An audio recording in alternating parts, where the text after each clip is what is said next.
and he wants to be helpful. I said, you could be more helpful by getting the Ukraine-Russia war over with. That would be more helpful.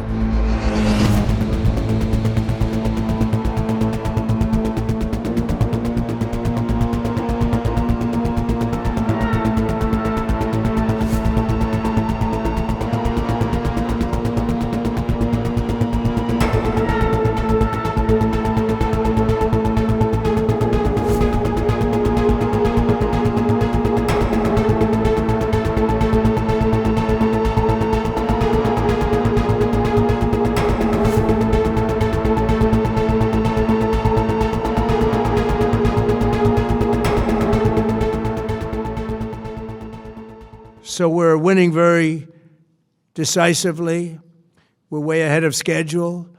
Our military is the greatest in the world, with the greatest equipment and the greatest people in the world. Nobody's ever seen anything like it.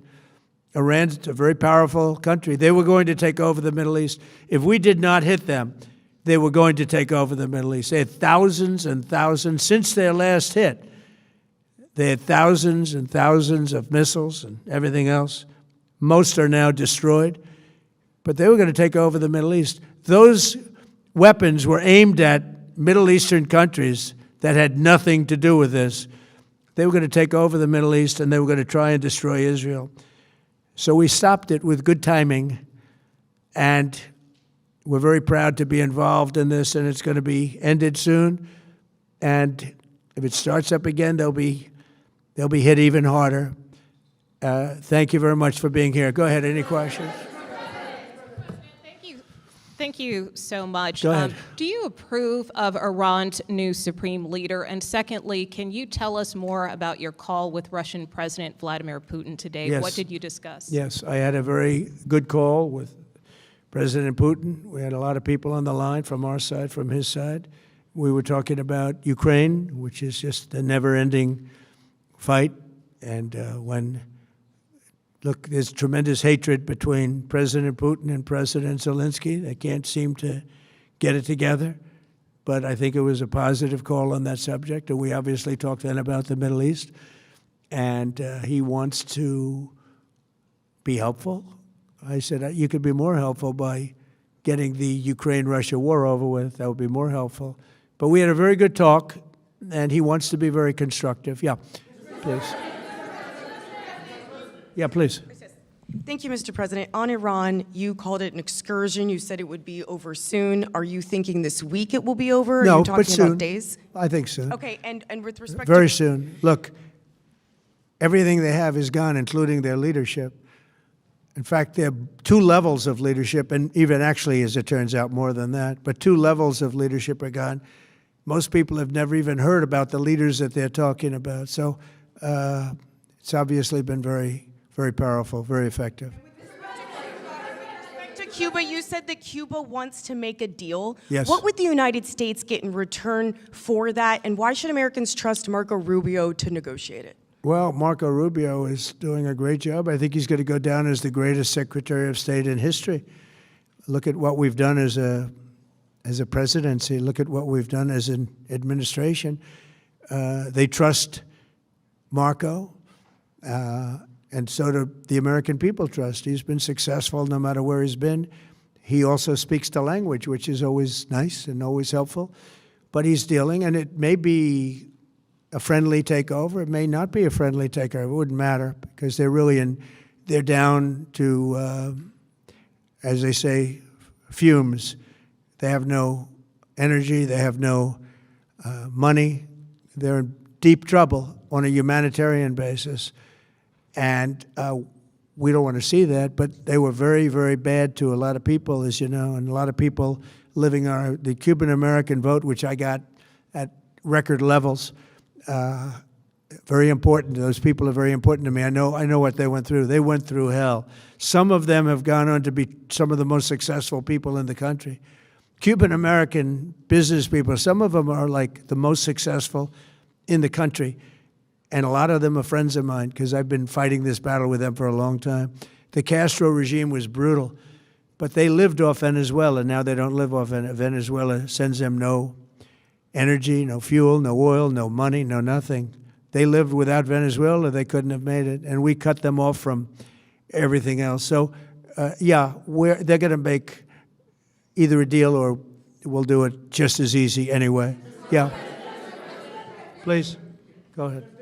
There's footage that shows that an American missile strike and a Tomahawk missile likely destroyed that Iranian girls' school. So will the U.S. accept any responsibility Well, I for that haven't strike? seen it, and I will say that the Tomahawk, which is one of the most powerful weapons around, is used by, is sold and used by other countries, you know that.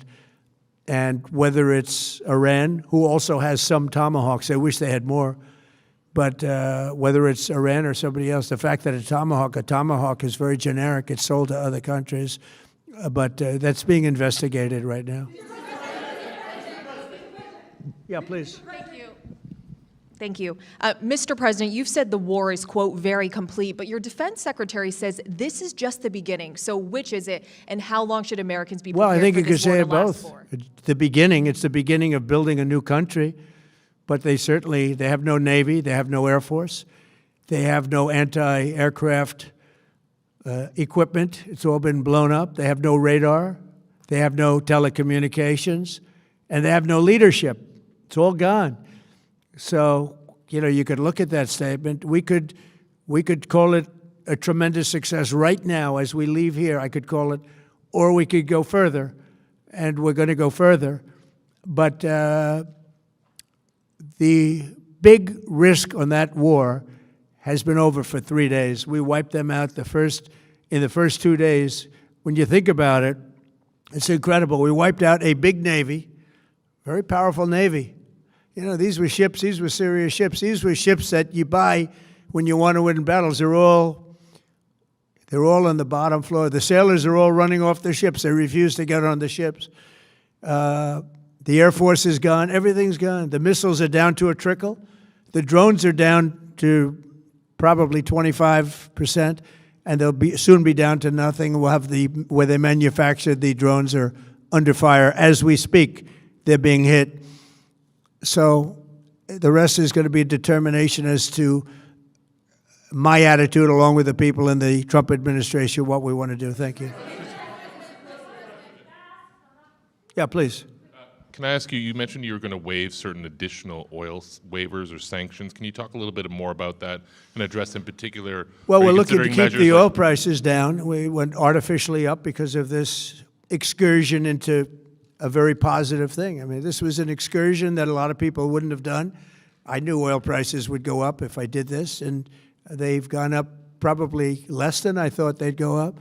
But I don't think anybody thought we were going to be this quickly successful. This was a military success, the likes of which people haven't seen. We have the best military. We have the best equipment. We have, I believe, the best generals. We have the best. And this went very quickly. We talked about that with President Putin. He was very impressed with what he saw because nobody's ever seen anything quite like it. Iran was a very powerful military country with all of the missiles. Now, you had the double attack. You had the original attack with us and Israel, and that knocked them for a loop. Then you had the B-2 bombers, which took out their nuclear capability, and they would have had a nuclear weapon within 2 weeks to 4 weeks. And they would have used it long before this press conference. And we might have had a much different press conference if we had a press conference at all. But it's been amazing. The military success that we've had is truly unprecedented.